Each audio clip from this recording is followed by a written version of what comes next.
Acompanhe a história de José e sua família, que não se conformaram em ficar na mesma cidade e decidiram se mudar para Sarandi. Esta cidade tinha uma oferta tentadora, natureza maravilhosa e muitos mistérios escondidos. Com a intenção de cultivar, José e sua família encontraram um terreno amplo ideal para começar de novo. Mas desta vez, o destino deles marcado por um demônio alado e uma maldição antiga. José e sua família decidem começar uma nova vida, deixando a cidade para trás e mergulhando na beleza da vida rural. Através da conexão com o meio rural, eles embarcam em uma jornada de descoberta. Amizades são estabelecidas, e seres humanos e natureza interagem de forma harmoniosa. A terra é seu lar, e cada semente plantada é um passo em direção à construção de uma nova comunidade. Uma história de adaptação, companheirismo e esperança começa a tomar forma e, com ela, surpreendentes frutos e sonhos. Meu nome é José. Eu, minha esposa e nossa filha morávamos no interior de São Paulo, mas meus pais vieram do estado do Paraná onde nasceram. Por essa razão, sempre tivemos a vontade de morar lá. Quando surgiu a oportunidade de comprar uma pequena propriedade na cidade de Sarandi, aproveitamos de imediato. Fizemos os preparativos e caímos na estrada com nossa mudança. A cada quilômetro que percorríamos, avistávamos plantações e áreas agrícolas. No entanto, ao chegar na nova localidade, tivemos uma surpresa inesperada. As estradas de terra e o isolamento do local eram mais perceptíveis do que imaginávamos. Por isso ficamos alojados em casa de um vizinho até concluirmos a construção de uma pequena casa de madeira, ainda na beira da mata que havia em nosso pequeno sítio. Acabada a obra, estávamos agradecidos por iniciarmos aquela nova etapa com a compra de nossa propriedade. Nossa adaptação àquela nova cidade trouxe uma mistura de sentimentos. Tivemos a oportunidade de conhecer os moradores, explorar a paisagem rural e, a cada passo, descobrir algo novo. As relações com quem lá vivia nos fizeram sentir como se fizéssemos parte daquele lugar e, aos poucos, tivéssemos nos entrelaçado à comunidade. Me lembro daquelas tardes longas, preparando a terra e construindo pequenas instalações na propriedade. Era uma caminhada de descoberta contínua, um processo de se ajustar ao modo de vida em um lugar tão distante do que tínhamos experimentado anteriormente. Enquanto os dias passavam, a região se tornava mais e mais familiar e a sensação de pertencimento aumentava a cada dia. Parecia que, com cada esforço, nossas esperanças cresciam dentro daquela terra. Após alguns meses, havíamos construído fortes amizades com os habitantes dos arredores. Chegávamos a nos reunir para um lanche ou um jantar, convidando sempre os vizinhos próximos. Às vezes, à luz da fogueira, um velho morador local, o Sr. Bento, relatava histórias sobre tesouros enterrados em terras ali próximas, despertando a imaginação de todos presentes. E ao longo dos encontros comunitários, o assunto zombeteiro da conversa se voltava para o tesouro amaldiçoado que, diziam, era parte da herança dos colonos. Silvia, minha esposa, ficou assustada quando lhe contei o meu sonho. Ela nunca foi se intrometer em coisas perigosas ou sobrenaturais, e tentou me convencer a não mexer nisso. Afinal, ela sabia que poderia haver consequências às minhas aventuras e ambição. No entanto, era como se eu estivesse sendo atraído para desvendar tal segredo, apesar de minha esposa estar preocupada. Eu era cabeça dura o suficiente para não resistir à ideia de que havia algo verdadeiro em tudo aquilo.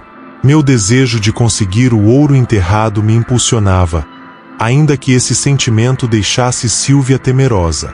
Depois de alguns dias desde o pesadelo, e minha querida esposa Silvia não estava bem.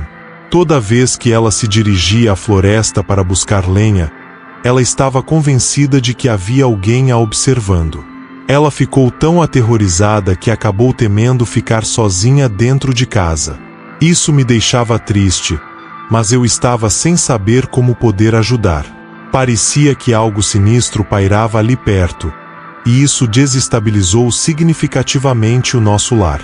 A nossa casa, que antes era tranquila, agora está atormentada por esta presença assustadora.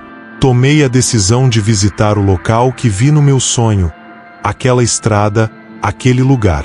Quando cheguei, tudo estava tão calmo, mas ao chegar mais perto, uma sensação estranha me consumiu e me impediu de cavar. Minha curiosidade era grande, mas foi logo suplantada por um medo inexplicável, aquela sensação que me paralisou e me fez questionar se deveria prosseguir. Eu queria saber se de fato ali havia ouro enterrado, mas não tive a coragem de continuar. Por isso, voltei para casa, rezando para que aquilo tudo ficasse no passado, pois o sentimento que senti ao chegar lá foi algo maligno, uma presença que me fez arrepiar. Por isso, decidi que jamais voltaria lá.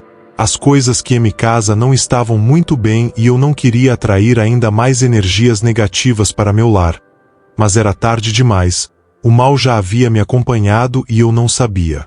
Naquele anoitecer, nos reunimos e desfrutamos de um delicioso jantar, conversando sobre o sítio. Por fim, foi hora de dormir. No entanto, logo depois, tive um sonho terrível, que me deu uma sensação de que estava sendo perseguido por algo desconhecido. E quando acordei, minha esposa também estava acordada por causa dos meus gemidos e gritos.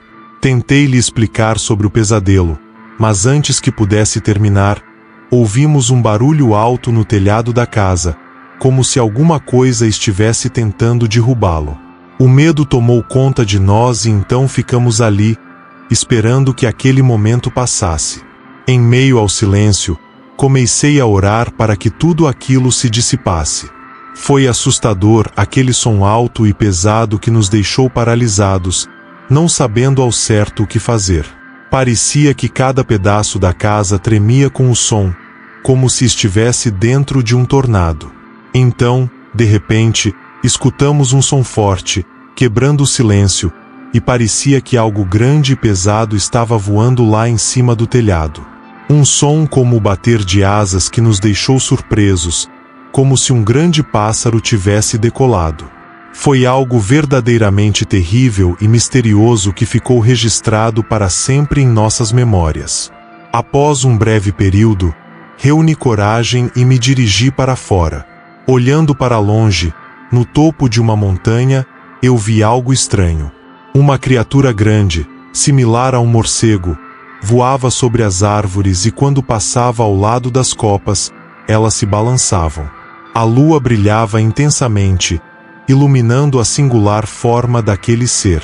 Esta coisa desconhecida voava a uma velocidade incrível, e em um piscar de olhos sumiu de minha vista em meio às montanhas. Senti-me perturbado por não conseguir descobrir o que era aquilo e de como poderia existir algo assim. Esta visão me assustou durante dias e a íntima sensação de temor e insegurança foi muito dura de suportar. Me recordo nitidamente daquela vez que conversamos com os moradores e contamos que tínhamos avistado aquela criatura. Uma senhora, chamada Maria, com idade já avançada, nos escutou com interesse enquanto relatávamos o acontecido. Seu olhar, enrugado, tinha um aspecto de familiaridade, talvez identificando algo que dizíamos. Quando lhe contamos sobre o ser bizarro, ela abanou a cabeça tranquilamente como se existisse algo familiar em sua memória. Ela iniciou a nos contar sobre contos que ouvia quando era criança. Seu pai, um dos antigos moradores, falava sobre alguma criatura que assombração aquela região.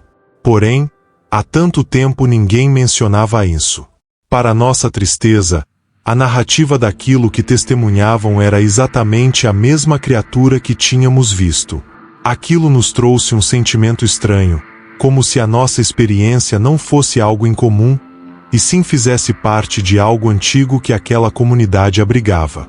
É assustador pensar que aquilo que enfrentamos pode ter se iniciado há tanto tempo atrás naquela localidade. Estávamos prontos para retomar nossa vida, fugindo para longe de uma experiência que nos abalou. Depois de avaliar diversas opções, decidimos voltar para a cidade que sempre foi nosso lar. Se desprender de nossa residência no sítio e voltar para a cidade foi a melhor decisão, um ato que não foi fácil. Vender a propriedade foi fundamental para que pudéssemos seguir em frente, buscar paz para nossas mentes após os tumultos que enfrentamos. Por isso, voltamos a viver na cidade. O local que sempre vivemos nos trouxe uma sensação de segurança, de tranquilidade. Não somente conseguimos encontrar conforto em nosso retorno, mas também tivemos a chance de deixar o passado para trás. Isso possibilitou que pudéssemos começar novamente, livres da negatividade que nos acometia nessa lenda distante. Chegamos ao final desta incrível narrativa. É terrível perceber que tais criaturas e circunstâncias assustadoras podem acontecer no dia a dia de pessoas comuns. Quer ser o primeiro a ser informado sobre novos vídeos de narrativas de terror? Inscreva-se no nosso canal. Estamos contando com você para compartilhar as narrativas mais assustadoras. Muito obrigado por ficar conosco até aqui. Ficamos ansiosos para que você volte para outra história em breve. Até a próxima!